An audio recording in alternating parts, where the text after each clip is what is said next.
Boa tarde. Porque se eles não, enquanto não respondem, é sinal que não estão ainda. Bem, hoje a nossa aula, ela se dá no interior do movimento paredista e de mobilização aqui da Unicamp. Os nossos companheiros, servidores, através do STU, já haviam decidido pela paralisação no dia de hoje há algum tempo, né? E somente ontem os docentes, em assembleia na Unicamp, decidiram pela paralisação no dia de hoje. Então, nosso movimento, nossa aula de hoje está se dando no interior deste movimento, e para que o encontro de hoje acontecesse, eu, desde a semana passada, fiz os contatos necessários com nossos camaradas aqui da faculdade, o Kiko, o Mike e outros valorosos lutadores que estão no STU, solicitando a inclusão da nossa atividade deste curso livre sobre o golpe de 2016 no conjunto do movimento. Então, agradeço por estarmos realizando esta aula de hoje no interior do movimento. Acho que é importante o movimento de mobilização. Ontem tivemos uma outra vitória, né, que foi a aprovação do teto, da mudança do teto do salário dos servidores do Estado, que até hoje ainda está uma grande polêmica, né? Na rodada de ontem, a vitória foi apenas 3 votos contrários ao projeto do teto, né? Acho que vai ser importante, porque toda a situação salarial nossa, para algumas categorias de trabalhadores, esbarra no limite do teto, que é o salário espremido, mantido, aprisionado pelo governo do Estado, né? Que o salário para o governador do Estado é o dinheiro de pinga, né? Porque ele recebe um conjunto de benesses que jamais estaremos incluídos nela. Bem, isso somente para incrementar um pouco esse início de nossa conversa.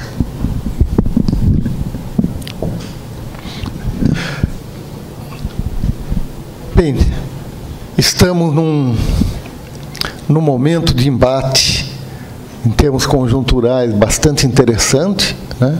Além dos embates que se dão a nível jurídico,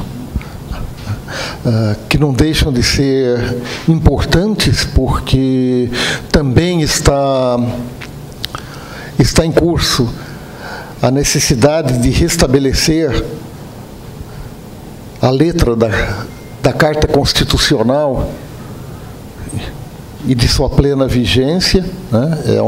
É uma das frentes de luta que se desenvolve no nosso país nesse momento, e várias outras lutas ocorreram desde a semana passada. Particularmente hoje ocorreram 2 em plena Brasília. A primeira foi um confronto dos estudantes, funcionários e professores da UNB com a Polícia Militar. Foi um confronto violento, e a própria imprensa registrou que a polícia atacou pura e simplesmente porque o movimento estava perfilado na frente da tropa, e neste momento inicia um ataque ao movimento e à mobilização.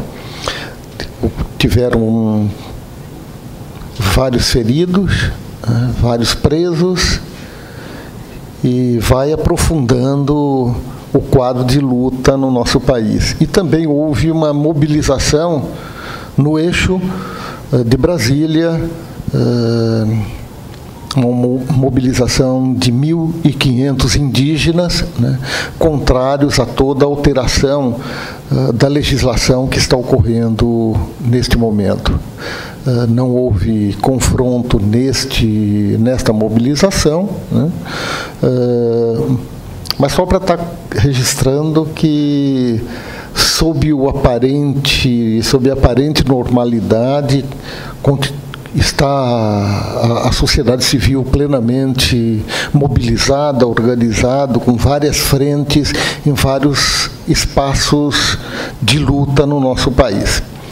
Hoje, a nossa aula será focada nas reformas trabalhistas e previdenciárias do governo golpista, cleptomaníaco, como eu tenho chamado, um governo caracteristicamente cleptomaníaco, né? E que as consequências destas reformas para a educação, particularmente para os trabalhadores da educação. Esta fala, ela estará capitaneada por dois dos nossos colegas que prepararam esta fala e estará sob o comando do professor José Roberto Montes Eluane, a quem peço que se coloque na mesa, ou se quiser falar em pé também, fique à vontade, né? O professor Eluane é graduado em Direito pela Universidade de São Paulo e em Psicologia pela Pontifícia Universidade Católica de São Paulo. É mestre em Administração pela Fundação Getúlio Vargas, doutor em Psicologia pela Pontifícia Universidade Católica de São Paulo, pós-doutorado em Comunicação pela USP e livre docente em Teoria das Organizações pela Unicamp. Atualmente é professor titular e pesquisador aqui desta nossa Faculdade de Educação e tem uma vasta produção em torno da toda essa problemática da legislação, da administração, da gestão da educação. Aliás, acaba de sair este último livro do professor Eluane, Modelos de Gestão e Educação, Gerencialismo e Subjetividade. Sequer estão nas gôndolas das livrarias à venda ainda, né? Só estou colocando porque, em grande medida, a fala do professor Eluane estará bastante alicerçada neste seu texto. E junto, na preparação, não sei ainda, acho que não está por aí, o Evaldo? Está também com a responsabilidade desta aula de hoje, o professor Evaldo Pioli, que é professor efetivo do Departamento de Políticas, Administração e Sistemas Educacionais, DEPASE, aqui desta Faculdade de Educação da Unicamp. E aí, ele chegando, peço que o próprio Eluane tome as providências para que ele venha à frente, né? Muito bem, Eluane, muito obrigado, e é um prazer e uma honra tê-lo à frente desta aula no nosso curso livre, tratando do golpe de 2016. Obrigado, Zé. Obrigado. Bom, eu acho que eu vou ficar aqui em pé, depois talvez eu vá ler algumas questões que são mais técnicas, jurídicas, mas daí eu me sento. Então, eu quero ficar mais próximo de vocês, tá? Então, vou ficar pertinho aqui de vocês. O professor Lombardi, professor Zezo, para os amigos, né? Ele falou um monte de coisa do meu currículo, ele só escondeu o que é principal, eu sou amigo dele. Ele não falou, é o mais importante. Então, obrigado pelo convite, Zezo, obrigado pelos colegas, pelos amigos, né? Hoje é um dia de greve, ao mesmo tempo é um dia de luta. Eu acho que o professor muito bem colocou, né? E não é só Brasília, quer dizer, a gente está vivendo um momento de tensão social, na minha opinião, grave. Tá? Eu sou de uma geração que participei aí de um embate muito direto, muito complexo, né? E a gente sabe que as consequências, se não houver muita maturidade, elas podem ser terríveis. E quando eu falo terríveis, eu estou dizendo terríveis mesmo. Né? Nós podemos ter um grande retrocesso. Né? Tem clima para isso. Não estou sendo de jeito nenhum terrorista na minha fala, mas, obviamente, a gente tem que parar e pensar, e essa é a tese principal da minha fala, eu já vou conversar com vocês e colocar, que a tese principal da minha fala é que, quando a gente fala em golpe, eu colocaria entre aspas golpe. Por que entre aspas golpe? Porque não foi um golpe? Não, não é bem assim. Né? Estou usando um pouco de raciocínio dialético. É que, em verdade, aquilo que a gente está chamando de golpe está sendo urdido já faz um tempo. Está sendo urdido há um tempo. Então, não é uma questão tão simples como a gente possa pensar em certos momentos, mais no afogadilho e no calor da discussão. O impeachment da Dilma, isso, aquilo. Tudo bem, é claro, tudo bem, ninguém está negando nada disso. Que a gente tem uma cambada no Congresso, qual a novidade? Né? Que boa parte deles são absurdamente venais, todos nós sabemos. Né? Isso a gente sabe. A questão que, por trás desse golpe, repito, entre aspas, provocação mesmo, né? Você tem duas grandes colunas. Nós temos duas grandes estruturas. A reforma trabalhista e a reforma da Previdência. Isso que interessa ao capital financeiro, que é quem manda na atualidade no Brasil. Não é questão da Dilma, não é questão do Lula, não é questão desse ou daquele.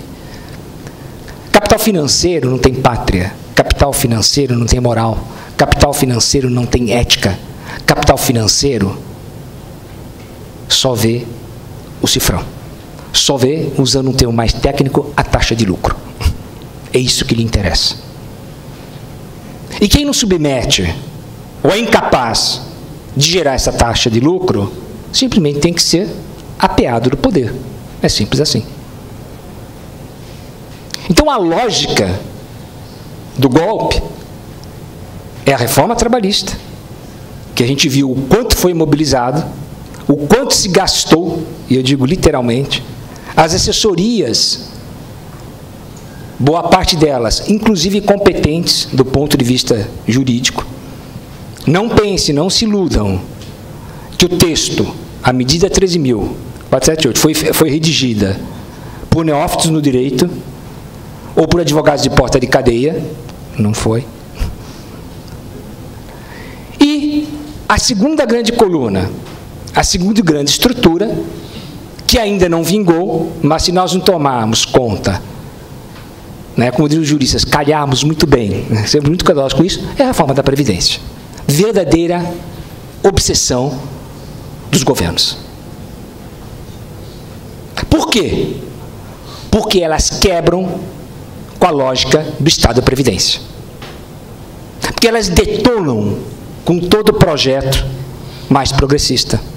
Porque elas impedem que se forme no Brasil, inclusive, uma elite operária capaz de ajudar a pequena burguesia a mudar as regras do jogo. Ou seja, o jogo que está sendo capitaneado pelo capital financeiro. É isso que a gente tem que ter em mente. Não adianta individualizar, não adianta nós ficarmos numa visão romântica, porque o que nós temos por trás é uma lógica cruel, absolutamente fria, que vai ceifar quem não concordar com as regras do capital financeiro. Usando uma linguagem financeira, quem não for capaz de gerar um ROI. ROI em linguagem financeira, significa retorno do capital empregado. Gitman, página 154, um texto que eu estudei há muito tempo, quando era aluno de mestrado na GV. Quem não gerar um ROI realmente significativo, está na rua. E não interessa ser ministro da economia, não interessa se é presidente, não interessa se é o capital industrial, vai ser apeado. Daí a razão da obsessão. Você fala, mas peraí, Luane, você está colocando essa questão, então, como uma questão estrutural, mais do que isso, como uma verdadeira determinação. Baseado em quê? Então, vamos lá analisar. Por exemplo, eu peguei 2 videozinhos, tá? Meio underground, mas que a gente vai começar a ver. Um do Brasil e outro do Chile. Vamos tentar analisar um pouquinho. Por favor, João.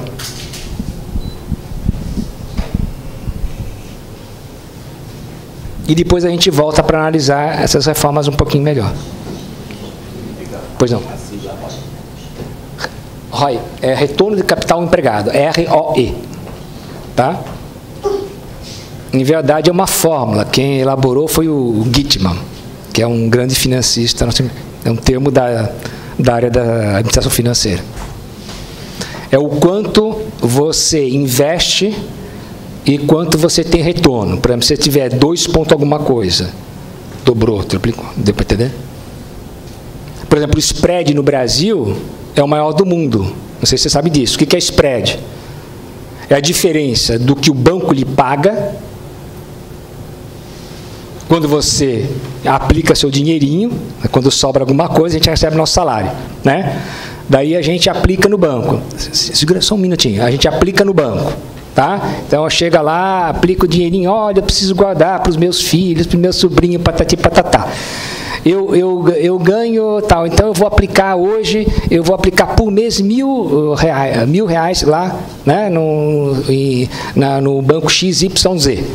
Daí ele vai te remunerar, se você tiver muita sorte, 0,67, 0,68, 0,69, ó, chorando muito. Né? Daí você se cotiza com os colegas, professores, tal, vamos montar uma escola, tal, né? Então vamos fazer o seguinte, vamos poupar todo mundo durante 10 anos, porque daí nós vamos poder reformar aquela casinha que era da mamãe, tal, e a gente vai montar uma escola com o mestre Paulo Freire, não sei o que lá, patati patatá, tá bom? Então vamos economizar. Daí você chega naquele banco que você durante 30 anos colocou todo mês R$1.000 e ele te deu uma remuneração de 0,5, 0,6, qual seja nada, que mal cobra a inflação, e você fala, olha, hoje é um dia muito importante para nós, sabe, seu gerente, porque eu com os meus colegas trouxe aqui e nós vamos querer um empréstimo do banco, porque nós queremos montar uma escola com uma visão mais libertária, mais bacana, tá? Então precisamos muito do dinheirinho, e todos nós fizemos isso durante 30 anos, e a gente queria que vocês emprestassem mais ou menos igual, né, ao que vocês pagaram para a gente, né, 0 ponto alguma coisa, né? Ele vai te dar assim, uma sobeja gargalhada e falar, meu filho, você está em que mundo? Você quer um empréstimo? Você vai ter 7, 8, 9, 10, dependendo da condição, até 14%. Isso é o spread. O spread é uma linguagem financeira que a gente usa, é a diferença do que o banco te empresta e de quanto ele vai te pagar. Numa linguagem mais popular, eu chamo isso de roubo. Mais precisa. É por isso que, né, no Brasil, por exemplo, você pega vários bancos, não quero citar porque eu já estou cansado de processo, não. Eu e a Margarida, coitada, minha colega de site, não aguentamos mais tanto horror. Mas alguns bancos, por exemplo, né, alguns que ficam na Espanha, outros ficam aqui, outros tal, né, tal, etc., né, eles têm prejuízo no mundo todo. Aqui eles têm lucro. Aliás, acabaram de lucrar no último trimestre 13% a mais. Como é que é possível isso? Mágica? Uri Geller? Não. Né? A gente chama o quê? Spread. Né? E isso é legal. E o Banco Central serve para quê? Para legitimar e legalizar isso. Serve para isso. Até porque o presidente do Banco Central é o principal executivo do outro banco. Deu para entender, de vez em quando troca. Era para ser o do principal concorrente. Né? Depois não deu. Então, vem. Então a gente muda. É assim. é assim, né? Então a gente vai indo. Você troca. Se você for ver, hoje o Banco Central, toda a direção do Banco Central é de executivos dos maiores bancos do Brasil. Isso é simplesmente indecente. Não existe em país nenhum do mundo. Em nenhum país do mundo isso existe. É literalmente você colocar no galinheiro a raposa. Impossível você ser neutro. Mesmo que ele quisesse ser neutro. Tá? Mesmo se fosse um abnegado, São Francisco de Assis, qualquer coisa que você queira, ele não vai poder ser neutro. Porque daqui a 2 anos ele está voltando como alto executivo do banco. Então é um verdadeiro estupro as contas públicas. Mas é a realidade do Brasil. Daí por isso que você permite que eles façam o que eles queiram.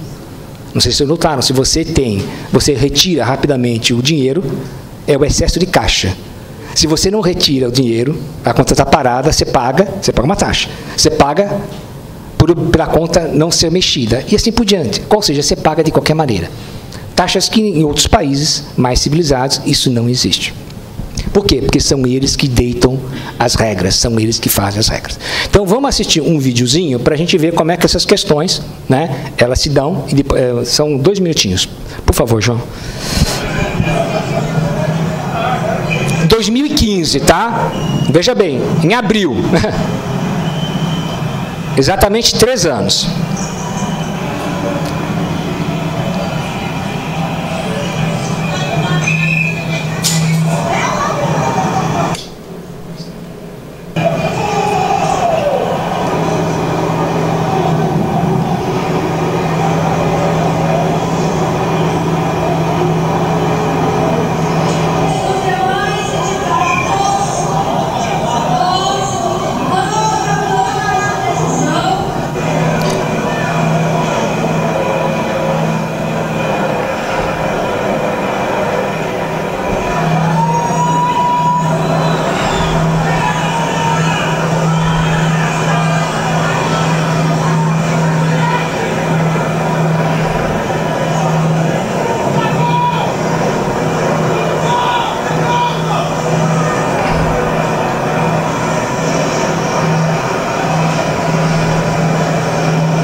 Tá bom, não vamos mais, é longo, eu não quero dar tempo de a gente colocar as questões. Por que eu coloquei esse vídeo de 3 anos atrás?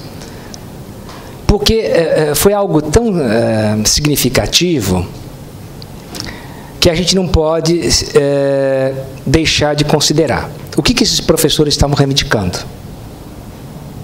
Eles estavam reivindicando manter o sistema previdenciário. É isso que é a reivindicação deles.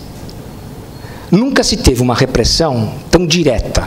E por que direta? Porque isso é, como diria o nosso ex-ministro, né, é imexível. Você não pode mexer nisso aqui. Quando disseram que a polícia bombardeou, jogou uma bomba de efeito moral no acampamento dos professores, isso foi desmentido depois, inclusive pela própria polícia. Foi o próprio helicóptero da Casa Civil, aquela época, alugado por 14 mil, hoje é mais de 20 mil, que jogou. Por quê? Você tem que reprimir com toda a força, toda a veemência, reivindicações que são vistas como contrárias a um projeto neoliberal. Isso aconteceu em 2015, foi altamente significativo, não apareceu na grande imprensa, mas nós tivemos, inclusive, 2 pessoas paraplégicas. Não vai aparecer. Não é? A repressão tem que ser forte. Agora, esse modelo que está sendo gestado, de você não admitir a possibilidade de você ter um Estado minimamente protetor, a gente vai ver que ele foi criado no Chile, à época do Pinochet. Depois eu vou mostrar algumas fotos mais recentes do Chile, daqui a pouquinho eu vou mostrar para vocês. Pinochet, 73 a 90.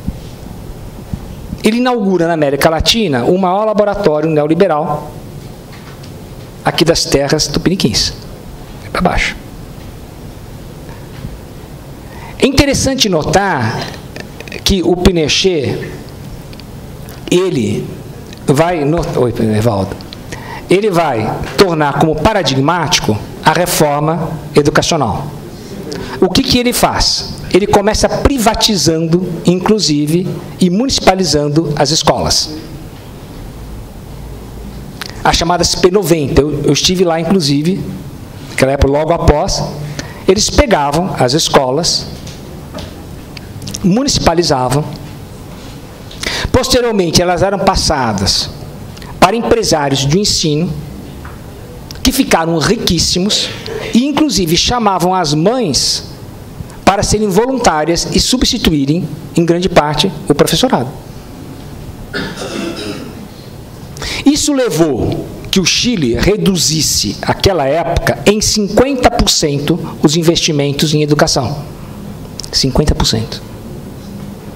Mais do que isso, você começa a ter a transferência direta de governo, de dinheiro do Estado, para quê? Para a iniciativa privada. Não é à toa que oferiram lucros estonteantes. Ora, esse projeto no Chile, ele vai ser reproduzido também na Argentina, sabe muito isso, vai ser também um grande laboratório, porque são países importantes, são países líderes, obviamente, na América Latina. Ou seja, se você consegue curvar a Argentina, você consegue curvar a Chile, você vai conseguindo o quê? Domesticar os demais. E porque eram países que tinham, inclusive, uma qualidade em termos de educação e saúde, sob alguns aspectos invejável. Então você tem que detonar. No Brasil, esse modelo chega pelas mãos de Collor em 90. Está arquitetado, né? Primeiro com o Fernando I e depois com o Fernando II. Collor e Fernando Henrique. Obviamente, as mudanças estruturais que foram feitas, elas não vieram à toa. Elas tinham por trás os mandamentos do chamado Consenso de Washington, que é uma mentira, inclusive, no próprio nome, porque em Washington simplesmente você assinou. A gente sabe, hoje você tem estudos que foram feitas reuniões anteriores em Genebra, com grande capital financeiro e algumas grandes organizações internacionais. O projeto neoliberal, ele começa a ser gestado e, posteriormente, ele vai ser traduzido na administração pública pela New Management Public, ou seja, pela administração pública gerencial. Que significa o quê, afinal de contas? As organizações públicas, autarquias e quejandas, elas devem ser administradas tal como acontece com as grandes corporações. Elas devem dar lucro, deverá ocorrer um enxugamento no corpo diretivo, a lógica deve ser meritocrática. Aliás, o Chile adotou essa de uma forma estonteante ou obsessiva a meritocracia, e os destinos dessas organizações públicas devem ser os mesmos das organizações privadas. Eficiência e eficácia sempre relacionadas com o mérito e sempre relacionadas com o resultado. Não me interessa o processo. Se a gente pegar, analisar a literatura clássica gerencial, a literatura fordista, taylorista e o chamado onismo, né, que é o pós-fordismo, nessa literatura vocês vão achar todos os princípios e pressupostos da administração pública gerencial, que foi adotada nesses países, principalmente no Chile e na Argentina, e depois chega no Brasil e está até agora. Está aí, está incluído dentro da universidade. Está na justiça. Né? Eu tenho sido bastante convidado pelas escolas judiciais, Ministério Público do Trabalho, escolas judiciais do Brasil todo. Hoje, os juízes se queixam daquilo que eles foram coniventes em alguns aspectos. Eu falo para vocês, olha, agora o que deu? Não é? Hoje, o grande problema do judiciário é a cobrança por metas. Você produz sentença como você tem que produzir automóveis. É linha de produção. Só que não se faz justiça com pessoas doentes ou sem considerar o processo. Então, hoje em dia, você tem juízes, por exemplo, que é uma espécie de decupagem no processo. É o estilo Moro. Né? Você tem um processo, você divide em vários para que você gere o quê? Várias sentenças, cresce a produtividade. Não faz isso porque querem, obviamente. Isso gera, inclusive, aquilo que a gente chama de sofrimento ético-político. O sujeito sabe que não está produzindo boa justiça. Ele sabe que isso não leva a nada. Ele sabe que isso deturpa a finalidade da justiça, mas ele é obrigado a fazer, porque a sua promoção depende disso. Tal como aqui nós na academia, ou não é? É muito diferente? Não, não é? A gente tem que fazer rápido, produzir um monte de bobagem, muitas vezes, né? Escrever no final de semana coisas, porque você tem que, afinal de contas, alimentar o seu currículo Lattes. E agora não é mais o Lattes, tem o CIPEX, agora não tem o CIPEX, tem o rádio, tem o Sucupira, que parece rádio, novela da Globo, né? Tem uns negócios malucos, você não para de simplesmente escrever relatório, produzir relatório. A gente brinca, mas é triste. O que é isso? Né? É uma lógica na qual o meio substitui a finalidade. É aquilo que Maurício Trachtenberger, num texto clássico, A Delinquência Acadêmica, brilhantemente, em 78, aqui na Unicamp, ele foi gestado numa palestra, numa conferência que ele deu, ele já denunciava. Vai chegar um momento que a gente vai se comportar tal como um gerente de uma empresa. Está no texto. A gente não sabe mais o porquê que está fazendo, mas a gente sabe que tem que fazer. E tem que dar resultado. Essa é a lógica da administração pública gerencial. Que está na educação, que está na saúde, que está na justiça. E nós somos coniventes. Inclusive eu. Claro. Não vamos entender. De maneira direta ou indireta, a gente é conivente. O golpe veio para isso. O golpe veio para legalizar aquilo que, sob alguns aspectos, já existia. A destruição de um conceito de Estado minimamente protetor, de um Estado social, cujos princípios estão, inclusive, na Carta Magna. É por isso que querem destruir a Carta Magna. Que a Carta de 88, se comparada às demais cartas, ela realmente foi um avanço significativo. É inegável. Até porque, nela, em todos os seus artigos, você tem o princípio dos direitos humanos. Os 6 primeiros artigos, inclusive, abordam, direto ou indiretamente, a questão da dignidade humana. O artigo 5º é direto. E o artigo 1º faz menção. Você tem os princípios dos direitos fundamentais e você tem o princípio de que o trabalho, ele tem uma função social. E se ele tem uma função social, ele não pode visar apenas lucro ou eficiência. Ele tem que visar aquele que trabalha. Ele tem que visar e objetivar o trabalhador, aquele que produz. E assim fazendo, a Carta Constitucional explicita, queiramos ou não, um conflito irreconciliável do capital e trabalho. Ela mostra que são 2 atores distintos, que podem ou não, em certos momentos históricos, caminharem juntos, mas que os objetivos são diversos. É por isso que essa carta tem que ser destruída. Porque é uma carta extremamente progressista. E é por isso que a reforma trabalhista veio, entre aspas, para o capital no momento certo. A reforma trabalhista não acaba com o direito do trabalho, não entre nessa bobagem. A reforma trabalhista não acaba com a CLT, não entre nesse jogo. Isso é fazer aquilo que Habermas já nos alertava, a profecia que se autorrealiza. Isso é muito perigoso. O direito do trabalho é muito maior do que essa reforma vagabunda que foi feita. A CLT é muito maior do que essa reforma, mas essa reforma, ela atinge no cerne a questão da dignidade do trabalhador. Vejamos como. Vou pegar alguns pontos principais. Primeiro, ela detona com um princípio básico no bom direito, que é a hermenêutica jurídica. O que significa isso? É o contrário de um juspositivismo. O que significa isso? Existe um texto legal, esse texto tem que ser respeitado, é claro, não é cada juiz, né, fazendo o que vem da sua cabeça, né, também não entre nessa jogada, que seria extremamente perigoso, né, daqui a pouco aí, todos vão ter vários mouros por aí, né, não é isso, pelo amor de Deus, não estou falando isso. Mas é o princípio que diz que o texto legal, o dispositivo jurídico, seja ele qual for, decreto-lei, seja lá qual for, até portaria de síndico, ele deve ser lido e interpretado à luz de uma carta maior, de um texto maior, qual seja a Constituição. Seria aqui de leis. Eu não posso, portanto, fazer uma leitura fria de um dispositivo jurídico. Eu não posso deixar de avaliar a constitucionalidade ou não daquele dispositivo jurídico.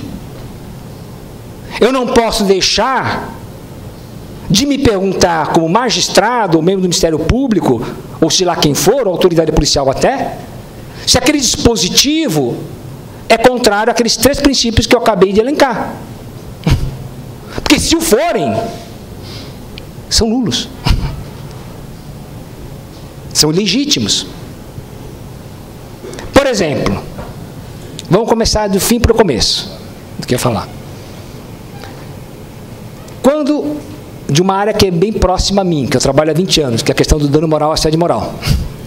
Quando o dispositivo jurídico, que está aí, essa reforma trabalhista,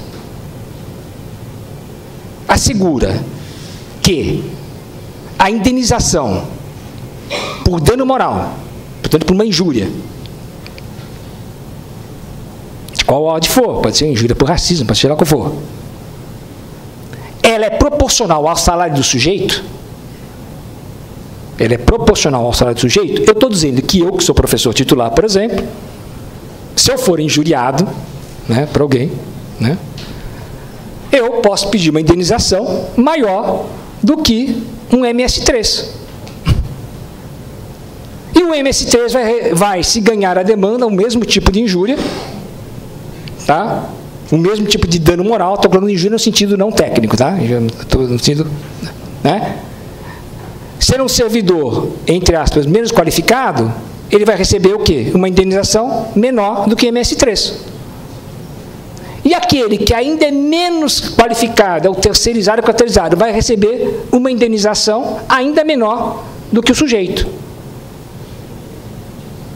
Ou seja, a dignidade das pessoas é diretamente proporcional ao salário delas.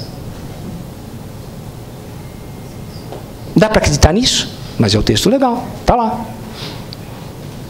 E daí ainda classifica a média, a grave, a gravíssima. Isso é um absurdo do ponto de vista da hermenêutica jurídica. Por quê? Fere um princípio constitucional básico da dignidade humana. Todos nós, isso diria Kant, não sei nem o que eu estou falando, né? Todos nós merecemos sermos tratados com justeza, porque somos seres dignos. Pela simples razão de sermos racionais, de sermos humanos. Quando eu crio uma hierarquia monetária em função do salário do sujeito, eu desumanizo o sujeito. Isso é voltar quase à escravidão. Deu para entender essa questão? Pois, essa reforma faz exatamente isso. Mas não é só isso. Não é só isso. Não é só isso. Por exemplo, um outro ponto que é fundamental, porque vai além do próprio econômico. Ela trabalha com o nosso envolvimento emocional, com o nosso trabalho e a nossa identidade. É a questão do trabalho intermitente. Tá, pô, mas realmente, Elônia, a questão do trabalho intermitente é muito complexa, né? Porque, afinal de contas, o cara pode ganhar menos. Realmente. Mas é pior do que isso. O que significa trabalho intermitente? Que eu posso, por exemplo, se eu sou um professor de uma faculdade particular, né, eu posso ser demandado, ser solicitado para trabalhar 2 meses, né, 2 meses num bimestre, e depois ser mandado embora. E depois ser recontratado, por exemplo. Aliás, tem uma instituição aqui perto, né, que se diz confessional, etc., tal, que está fazendo isso a todo direito. Interessante isso. Né? Tivemos até uma pessoa que nos ajudou no evento, tal, que por que você está aqui? Não, porque eu fui mandado embora. Mas eles falaram que vão me contratar. Semestre para eu ficar bonzinho aí, não falar muito, que eles me contratam. Isso é trabalho intermitente. Em verdade, ela está legalizando aquilo que já existia, gente. Ué, mas espera aí, Luane, o que é isso? Por que essa pessoa não entra no justiça do trabalho? Poderia entrar. Isso já é visto como uma fraude no justiça do trabalho. Só que sabe o que acontece? Ela não arranja mais trabalho. Agora ela não precisa se preocupar com isso, porque agora que ela arranja mesmo, que está legalizado. Então o trabalho intermitente é uma forma de eu condicionar a remuneração apenas àquela hora efetivamente trabalhada. Mas não basta. Há consequências econômicas. Vamos ver a outra consequência. Primeira consequência econômica. A própria Receita Federal já mandou um comunicado, isso foi 3 meses atrás, 2 meses e meio atrás, de que, se no trabalho intermitente o trabalhador não conseguir um quantum, pelo menos semelhante ou igual ao salário mínimo, ele simplesmente não vai ter nenhuma forma de aposentadoria. Porque se o trabalho intermitente, ele não chega ao salário mínimo, ele simplesmente se aposenta. Ah, mas calma, nem tudo é tão horrível. Os nossos grandes governantes têm um coração mole. Então, eles resolveram nos dar uma solução. O que este sujeito pode fazer? Ele pode, embora ganhando uma miséria, ele pode fazer sua poupançazinha, economizar e ele complementa com o dinheiro dele. É fácil, gente. Né? Em vez de ficar gastando com bobagem, saúde, educação, ficar dando presentinho para a namorada, para a esposa, para os filhinhos, ele trata de pegar o dinheirinho dele e fazer sua poupança. Né? Vai colocar lá no banco, que eu falei lá. Vai fazendo e ele vai, todo mês, ele vai, o quê? Né? Ou no canhão, ele vai depositando. Veja bem, é previdência privada. Veja bem que a questão do trabalho intermitente não é só que ele ganha pouco. Ele ganha pouco agora e não vai ter nada depois, exceto se ele mesmo começar a gerar a sua previdência. Mas é mais do que isso, eu falei. Essa questão é apenas do ponto de vista microeconômico. A questão é que o trabalho intermitente, ele detona com o coletivo de trabalho. E aí a coisa complica. Ele detona com o coletivo de trabalho, porque as pessoas não se conhecem. As pessoas se estranham. Ninguém é idiota de fazer greve ou se abrir para uma pessoa que, ora, está ao seu lado, depois você não sabe se vai estar mais, depois vem outro, que você não sabe nem quem está mandando, o que está fazendo aqui. Ninguém é suficientemente bobo para confiar no anonimato. A gente se aglutina, a gente reivindica, a gente faz greve quando a gente conhece quem são os nossos pares. Mais do que isso gera uma interrogação em termos identitários. Quem sou eu, afinal de contas? A que categoria eu pertenço? Por isso que nós estamos indo. Então, o trabalho intermitente, que já existia na Grã-Bretanha, e que eles estão voltando atrás, isso é interessante. Ele mais fragmenta a classe trabalhadora do que ela já está fragmentada. Além de causar, obviamente, isso está claro para todos nós, né? Um deságio em termos de salário. Mas outro ponto da reforma trabalhista.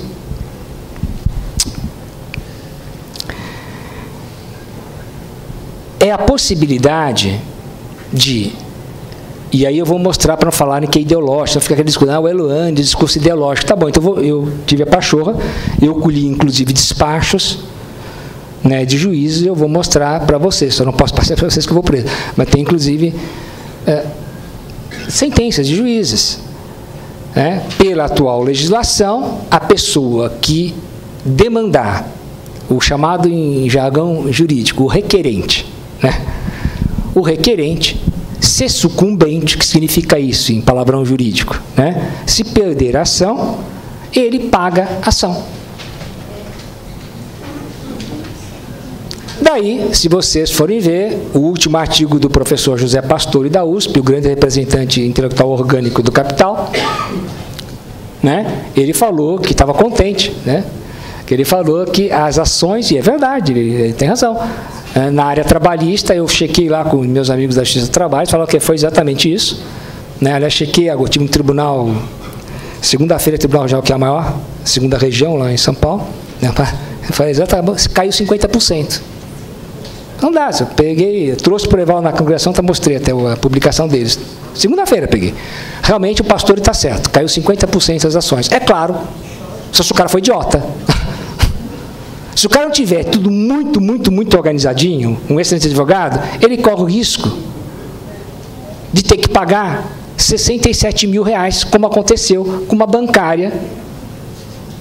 Eu tenho todos os dados aqui e tenho na cabeça. Isso, inclusive, está no livro. Eu coloquei, citei, peguei o artigo, citei. Não sei o que vai dar, mas tudo bem. Com uma bancária que ela solicitou, vejam bem que coisa interessante. Ela fez várias solicitações. Várias como requerente. Daí o juiz, que é um juiz de um município lá do Rio de Janeiro, ela pediu uma indenização de 50 mil reais. Ele achou que, afinal de contas, era pouco, porque ela está pedindo tanta coisa. Ele mesmo subiu a indenização. Não, mais, tanta coisa. Tinha uma série de irregularidades, né? Não havia horário para intervalo para digitação. Havia questões de ordem ergonômica, havia dupla função, enfim, uma série de... Não cumpriu a NR17, tá? que cuida da questão da assédio moral, enfim, tinha uma série de irregularidades. E o juiz achou que realmente o advogado tinha razão, era pouco. Só que, no julgamento da ação, ela só ganhou um item, que era a questão do intervalo, que era a coisa mais boba. Ele deu ganho de causa. No resto, ela perdeu. Então, engraçadinho, né? Ficou muito engraçadinho. Ela teve que, só para facilitar a questão, ela teve que pagar ao banco R$ 67.500. O banco é o Banco Itaú. Imagine isso passando pelas agências do Itaú, se vai ter alguém que trabalha no Itaú que vai ser besta, né? Exceto se levou um tiro lá dentro do gerente, qualquer coisa assim, se vai ser besta de ser requerente em alguma ação. Isso não existia. Porque feria um princípio constitucional, aquilo que eu estou falando, aqueles 3 princípios. Que a justiça é gratuita para todo cidadão brasileiro. Porque independente de cor, de raça, do que ele ganha, da sua capacidade intelectual, ele é um ser humano digno. Então, o Estado tem a obrigação de ampará-lo legalmente. Pior, que com essa ação, eu vou mostrar para vocês daqui a pouquinho, uma série de outros juízes começaram a imitar. A ponto de um juiz, inclusive, né, embora a moça tivesse entrado, o advogado dela, melhor dizendo, em julho de 17, e a reforma efetivamente foi em novembro, ele julgou a ação ainda não havendo a lei. Quer dizer, daí que a gente entende a ficção científica, De Volta para o Futuro. Quando vocês assistirem aquele filme, vocês vão entender que o roteirista realmente se inspirou no Brasil. Né? Somos exemplo para Hollywood. Né? De volta, é um negócio até difícil de entender. Porque ela entrou antes e depois ele se baseou, né, num texto legal que foi depois publicado. Então, essa reforma trabalhista, ela fere princípios constitucionais, mas mais do que isso. Essa reforma trabalhista, ela atinge o coletivo do trabalho. Né? Ela detona com a ideia de sindicato, por exemplo. Ela detona com a ideia de associação. Ela faz com que todos nós nos sintamos sós. Trabalhadores individuais, né, que lutam por seus direitos individuais e que se esquecem que sozinhos são absolutamente fracos. E contra esse grande capital, mesmo como coletivo, é muito difícil de ser o quê? Obviamente, combatido. Então, eu vou mostrar agora, depois nós vamos voltar a essa questão. eu vou montar algumas fotos do Chile, por favor, e vocês vão observar que nessa passeata tem muitas pessoas idosas, né? Idosas, pais de alunos. Por quê? Porque o que eles estão reivindicando, depois que eu falei de Chile, eles estão reivindicando que as mensalidades baixem, porque na atualidade o Chile praticamente não tem mais universidade pública. E são eles que pagam. Então eles não aguentam mais simplesmente o quê? Pagar a quantia que eles pagam para que seus filhos estudem. Então a gente vai ter algumas fotozinhas que eu quero mostrar para vocês. Por favor.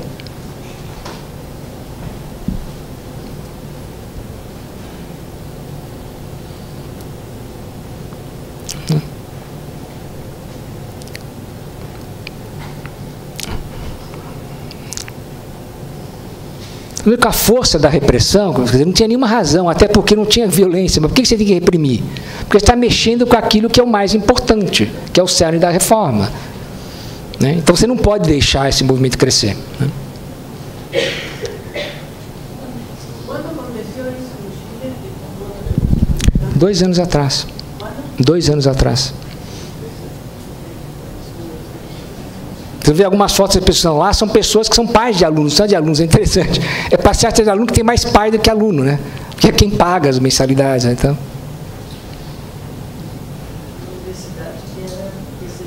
E era um exemplo de universidade no Chile, tal como na Argentina, de alto nível, né? Quer dizer, de alto nível, você vai sucateando tudo.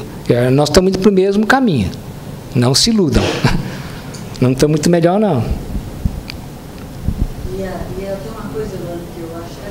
Claro. As estratégias de repressão, elas vão se reproduzir. Vão se reproduzindo, sim. Então, aqui, São Paulo foi laboratório.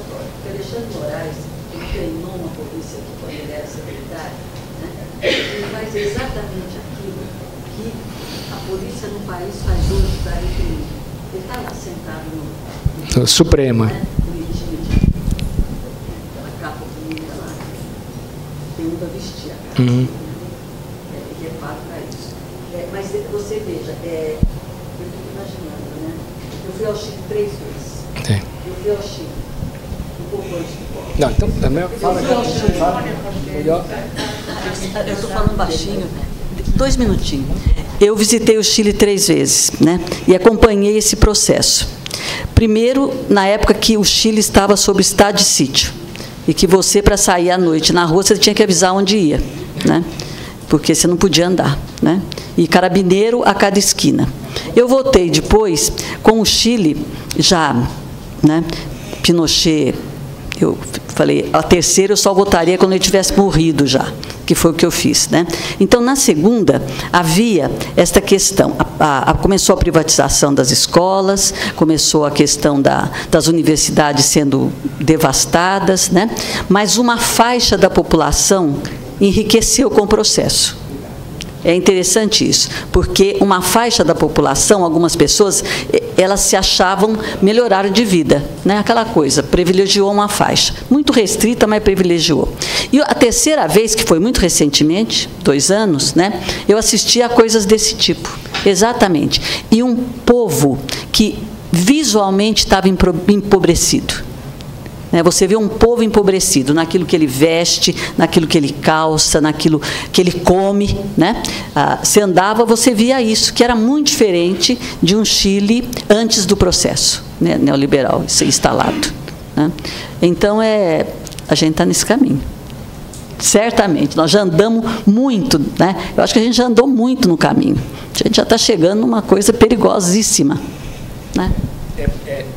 É por isso que eu afirmei, golpe entre aspas, no sentido de que esse golpe, em verdade, é o corolário de um processo que é mais antigo. Não é? Pegar a questão da Previdência agora, um pouquinho mais no foco, deixando um pouquinho a reforma trabalhista, que acho que está bem claro.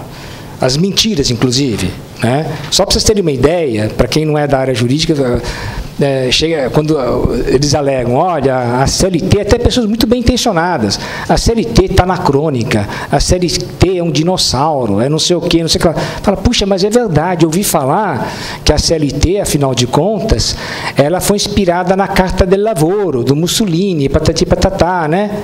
Tudo bem, ela teve alguns dispositivos inspirados, só que de lá para cá, ela sofreu 233 modificações. Só isso. Tal como o Código Civil. Tal como o Código de Processo Civil. Qual seja, e isso eu estudei, não estou falando de orelhada, 75% da CLT é totalmente nova.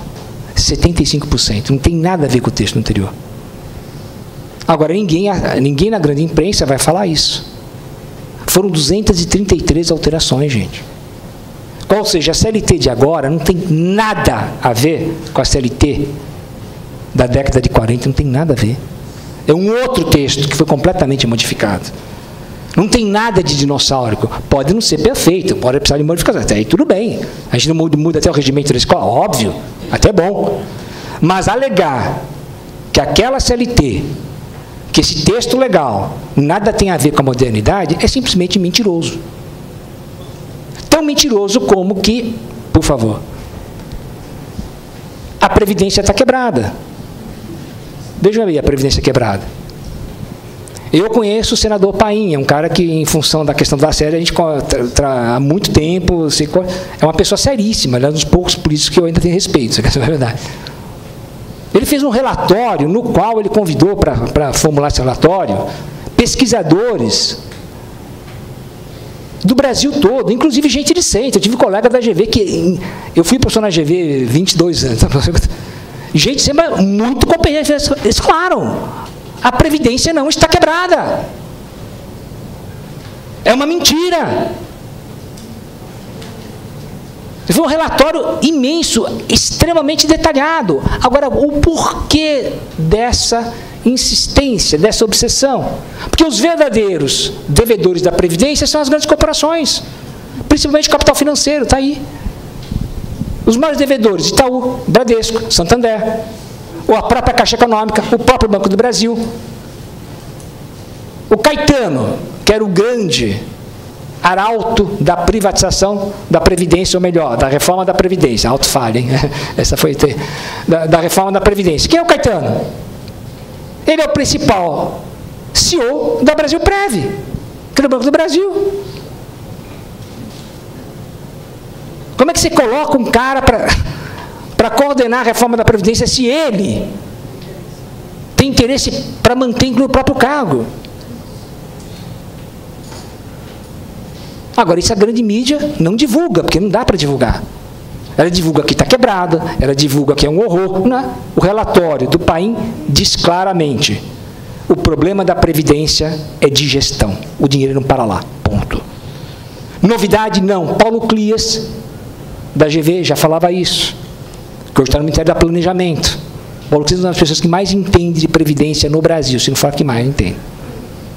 Ele está falando isso há anos, eu conheço Paulo Clias há 30 anos, de outras disputas, de outras brigas.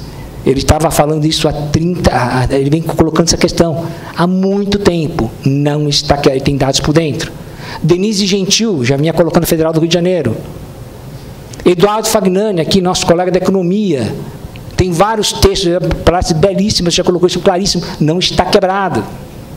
E tem dados robustos. Aliás, quem entender um pouquinho de finanças e macroeconomia, não é tão difícil.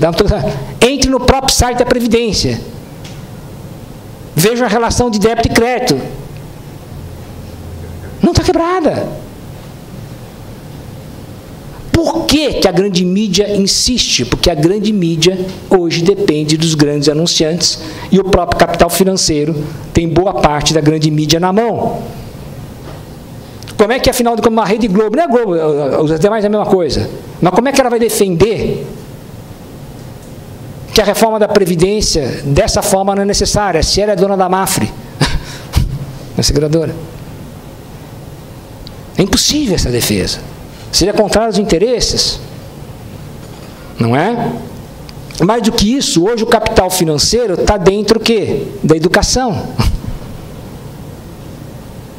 O FIES, o ProUni, beneficiou a quem, afinal de contas? Quais são os verdadeiros donos dos grandes conglomerados educacionais?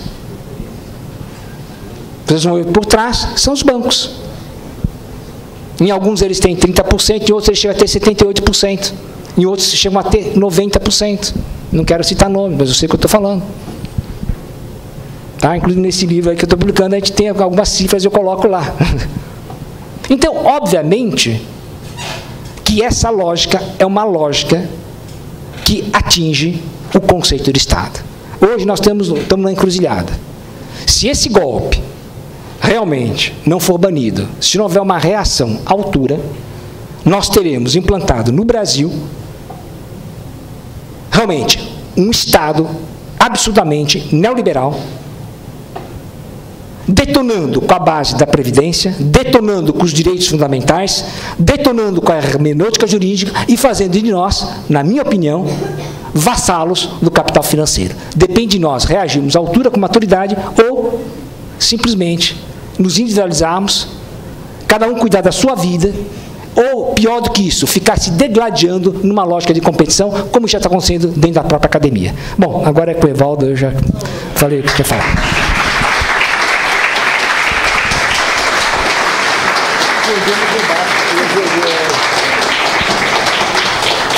Na verdade, eu vou ficar mais aqui para coordenar o debate, porque, na verdade, eu só queria comentar aí a exposição do professor e dizer que, no nosso entendimento, a reforma trabalhista talvez seja a pior das reformas em curso, a pior das reformas implantadas no país. Porque essa reforma trabalhista, ela atinge não só apenas a dignidade do trabalhador, mas ela atinge também a renda do trabalho. Quer dizer, a renda combinada com a dignidade, ela atinge a renda. A renda do trabalhador que faz mover a economia e, portanto, faz com que o Estado arrecade recursos de impostos. Quando você atinge a renda do trabalho, você afeta o sistema de arrecadação. Quando você combina isso com uma emenda constitucional 95 que congela os gastos públicos, contingencia, congela os gastos por 20 anos, ou seja, nós condenamos o país a repor o seu orçamento, atualizar seu orçamento apenas pela correção da inflação, né? Nós estamos levando o país aí a níveis comparados de países hoje da África, tal como Etiópia, Congo, sei lá. Então, produz efeitos diretos. Efeitos diretos na oferta dos serviços públicos. Isso tensiona, e no caso da educação, isso fica evidente, que a gente está observando esses movimentos. O Eloane já citou aqui a entrada do capital financeiro, tanto na agenda da reforma da Previdência, quanto na educação. Agora, recentemente, para falar de educação, a gente tem que ler o Valor Econômico, né? Caderno de Economia. Estava lá que, por conta, de olho na reforma do ensino médio, de olho nesses recursos do Fundeb, que já anunciam aí que, muito provavelmente, o Fundeb será encorpado com mais recursos, mas será aberto ao capital privado. Então, a Croton, em Anguera, agora, está comprando colégios, escolas de educação básica também, não só no ensino superior, mas também na educação. E abriu cultural e está comprando os materiais didáticos também, de olho nos materiais didáticos da base, enfim.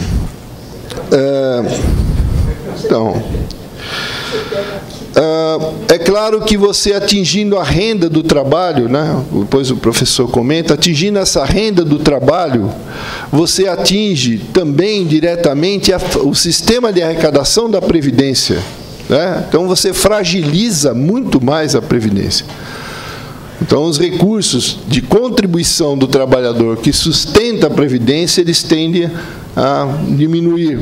Portanto, a Previdência é algo que tem também está combinando aí com essa reforma toda. Já está ocorrendo. Já está ocorrendo, evidentemente. Quer dizer, outra questão que eu acho que é em torno da questão da reforma da Previdência também, que está dentro do capítulo da Seguridade Social da Constituição Federal, né? Quer dizer, esse capítulo da Constituição Federal, esse capítulo da Seguridade Social, ele está sendo desmontado, está sendo desconstruído, já foi, né? E se aprovada a reforma, mais ainda. A falácia do déficit da Previdência, ela parte de um pressuposto que a Previdência ela tem que viver apenas do que ela arrecada da contribuição patronal e da contribuição do trabalhador. Quando esse capítulo foi construído, esse capítulo da Constituição foi construído com uma série de contribuições de impostos para compô-lo, inclusive para acolher os trabalhadores rurais na Previdência. Porque quando a Previdência foi construída a partir da Constituição de 88, as aposentadorias dos rurais, elas foram incorporadas, que era o antigo Fundo Rural, foi incorporada na Previdência, mas para isso foi criado todo um sistema de contribuição. Evidente, o Henrique Meirelles vai sempre dizer, ela é deficitária, porque ele está pondo na conta apenas, então, somente o dinheiro da arrecadação patronal, contribuição patronal e do trabalhador, sem compor nessa conta ainda a DRU, a desvinculação de receitas da União, que tira da Previdência mais 30%. Então, é um cenário complicado, onde essas forças do mercado, elas vão entrando, elas vão entrando na esteira onde o Estado vai ficando fragilizado. Então, os serviços públicos e a educação tendem a maior mercantilização. Recentemente, nós vimos falas de senadores e deputados atentando contra o SUS, e na educação a gente está percebendo todo esse movimento de privatização anunciado aí, né, que começa a ocorrer de forma mais intensa. Basicamente era isso que eu ia falar. O professor quiser comentar depois. Muito obrigado, boa noite. Na verdade, a aula é do professor. Eu apenas vou coordenar o debate.